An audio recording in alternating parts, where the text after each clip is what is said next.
Military Yo yo, blaka. No sisangwa sema tindemba bado mchikudo sibwete mawike sinit. Ino si fire. Kona 2008 ya toka.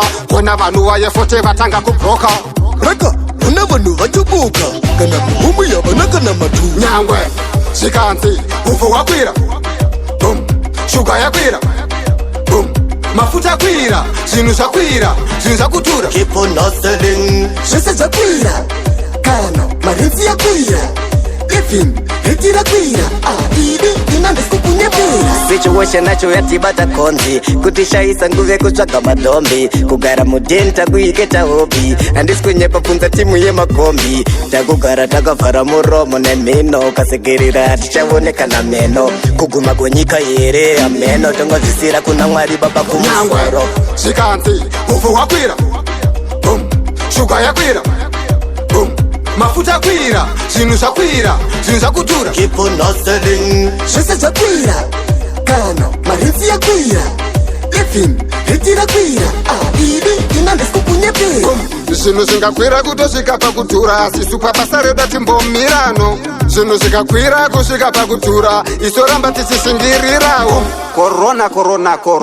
Ha! Tutenda tichinge tapona. Boom! Corona. Tambo trofesuka kutotyira vana. Ngwe, shikanti, ufu wakwira. Boom! Sugar ya kwira. Boom! Mafuta kwira. Zinu za kwira. Zinu za kutura. Keep on hustling. Shese za kwira. Kano, marinzi ya kwira. Ifin, hitira kwira. Ibi, inande skupunye kwira. Kupapaka kwira ma Washington, Hamilton. Zinu za kapa za Raiza.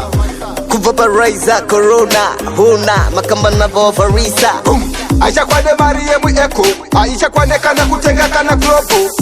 Acha gonna tenga plepo. Cause situation na isi stepo. Corona. Ha! Tutenda tichinge tapona. Corona. Tambo trofesuka kutotyira vana. Ngwe, shikanti, ufu wakwira. Keep on hustling. Sugar ya kwira. Keep on hustling. Mafuta kwira. Zinu za kwira. Zinu za kutura. Keep on hustling. Shese za kwira. Kano, marinzi ya kwira. Ifin, hitira kwira. Ibi, inande skupunye kwira. Keep on hustling. Shese za kwira. Kano, marinzi ya kwira. Ifin, hitira kwira. Ibi, inande skupunye kwira. Ngwe, shikanti, ufu wakwira. Boom, sugar ya kwira. Boom, mafuta kwira. Zinu za kwira. Zinu za kutura. like and subscribe at Military Reload. Military Reload is Military Reload. Military Reload.